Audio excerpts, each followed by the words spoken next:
Fascist আমলে 2023 সালের 28শে অক্টোবরে ঢাকার মহাসমাবেশের প্রাক্কালে সমাবেশ ও আন্দোলনকে নস্যাৎ করার অংশ হিসেবে হাজার হাজার বিএনপি ও শ্রমিক দল নেতাকর্মীদের গ্রেপ্তার করা হয়েছিল।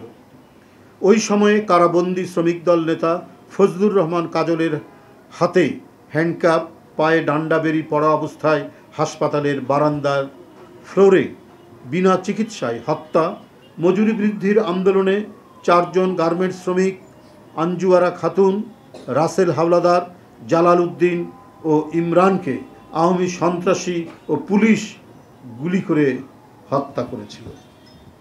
সাংবাদিক বন্ধুগণ, গত 5ই আগস্ট 2024 ফ্যাসিস্ট খুনি হাসিনা পতনের পর ভিন্ন এক প্রেক্ষাপটে বাংলাদেশে মহান মে দিবস পালিত হবে। আজান দিচ্ছেন, আজানের জন্য আমরা 1 মিনিট বন্ধ রাখি। যদি ছাত্র শ্রমিক জনতা অভ্যুত্থানে অগণিত শ্রমিকের আত্মদান ফ্যাসিস্টের পতনকে ত্বরান্বিত করে। বাংলাদেশের জাতীয়তাবাদী শ্রমিক দলের 71 জন নেতাকর্মী ও 30 জন রিক্সা শ্রমিক ও অসংখ্য নাম জানা অজানা ভাসমান শ্রমিক বৈষম্য বিরোধী ছাত্র শ্রমিক জনতা অভ্যুত্থানে শহীদ হয়েছেন।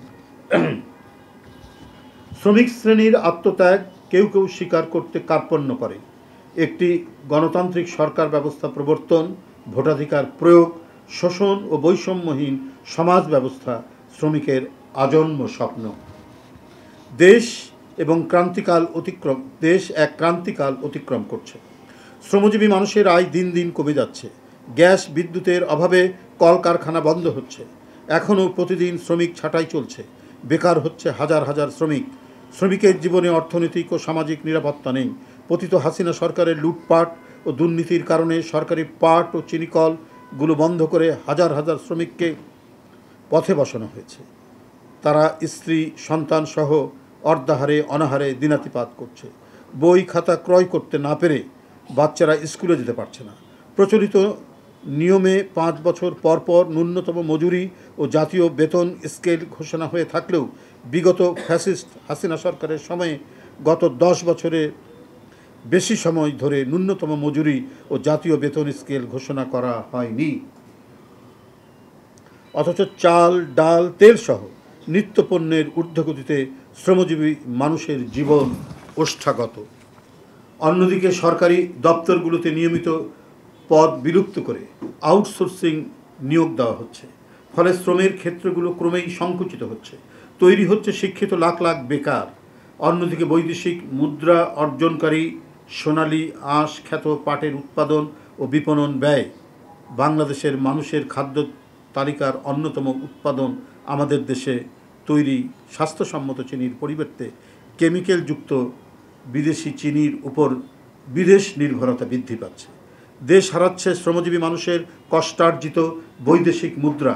অবাধ ট্রেড ইউনিয়ন গঠন, শোভন কাজ, নিরাপদ কর্মক্ষেত্র সহ শ্রমিকদের জন্য রেশনিং ব্যবস্থার দাবিতে শ্রমিক শ্রেণী তাদের অধিকার প্রতিষ্ঠার প্ল্যাটফর্ম হিসাবে বাংলাদেশ জাতীয়তাবাদী শ্রমিক দল কর্তৃক আয়োজিত মহান মে দিবসে শ্রমিক সমাবেশে সর্বস্তরের শ্রমজীবী মানুষ অংশ নেবেন বলে আমরা আশা করছি। আপনারা দেখেছেন যে এই ফ্যাসিস্টদের সমর্থক কিছু ব্যবসায়ী গোষ্ঠী তারা টাকা লুটপাট করেছেন, টাকা পাচার করেছেন, কিন্তু তাদের যে সমস্ত প্রতিষ্ঠান করেছিল সেখানে হাজার হাজার শ্রমিক কর্মরত ছিল। কিন্তু সেই শ্রমিকদের ছাঁটাই করে বন্ধ করে দিয়েছে মিল কারখানাগুলো। আমার মনে হয় যে সেটা অন্তর্বর্তীকালীন সরকারের এই জিনিসটা করা ঠিক হয়নি, কারণ ওগুলোকে বাঁচানো দরকার ছিল। আপনি সেখানে প্রশাসক নিয়োগ করতেন, আপনি সেখানে দক্ষ মানুষদেরকে ব্যবস্থাপনা তৈরি করতেন। আর যে সমস্ত এই মালিকরা, ওই সমস্ত প্রতিষ্ঠানের মালিক যারা অন্যায় করেছে, যারা টাকা পাচার করেছে, যারা হাত মিলিয়েছে এবং সরকারকে টিকিয়ে রাখার জন্য নানা মন্ত্রণা দিয়েছে, তাদের বিচার করুন, তাদেরকে বিচার করতে হবে। কিন্তু তাদের ফেলে রাখা প্রতিষ্ঠানগুলো, সেখানে শুধুমাত্র সাধারণ শ্রমিক থেকে শুরু করে একেবারে শিক্ষিত বেকার ইঞ্জিনিয়ার এবং মানে একেবারে গ্র্যাজুয়েট ইঞ্জিনিয়ার থেকে শুরু করে খুবই মেধাবী ছেলেরা পর্যন্ত সব বেকার হয়ে যাচ্ছে। তো এইটা তো আমার মনে হয় যে সরকারের ভুল নীতি। আপনি প্রতিষ্ঠান টিকিয়ে রাখবেন, প্রয়োজনে সেখানে দক্ষ ম্যানেজমেন্ট সেখানে দেবেন, দিয়ে সেই প্রতিষ্ঠানগুলো টিকে থাকে, যাতে শ্রমিকদের মানে তারা যেন ছাঁটাই না হয়। কিন্তু ছাঁটাই করে তাদেরকে কিছু টাকা ধরিয়ে দিয়ে আজীবন তাদেরকে ক্ষুধার মধ্যে রাখাটা এটা মনে হয় সঠিক নীতি হয়নি। প্রিয় সাংবাদিক বন্ধুগণ, ইতিমধ্যে শ্রমিক দলের পক্ষ থেকে 12 দফা দাবি সম্বলিত লিফলেট, ব্যানার, ফেস্টুন করা হয়েছে। দাবি জানানো হয়েছে শ্রম সংস্কার কমিশনের সুপারিশগুলো বাস্তবায়নে। মহান মে দিবস পালনের লক্ষ্যে শ্রমিক দলের পক্ষ থেকে গঠিত 2টি কমিটি নিরলসভাবে কাজ করে যাচ্ছে। আমরা আশা করছি অধিকার প্রতিষ্ঠার এই মহান দিনে শ্রমজীবী মানুষ তাদের দুঃখ, কষ্ট, যাতনার প্রতিবাদে শ্রমিক দলের সমাবেশে উপস্থিত হবে। সেই সমাবেশে বর্তমান শ্রম পরিস্থিতি ও সমসাময়িক জাতীয় রাজনীতি নিয়ে গুরুত্বপূর্ণ বক্তব্য রাখবেন। সমাবেশে প্রধান অতিথি বিএনপির ভারপ্রাপ্ত চেয়ারম্যান, গণমানুষের নেতা জনাব তারেক রহমান থাকবেন, প্রধান অতিথি হিসেবে উপস্থিত থাকবেন।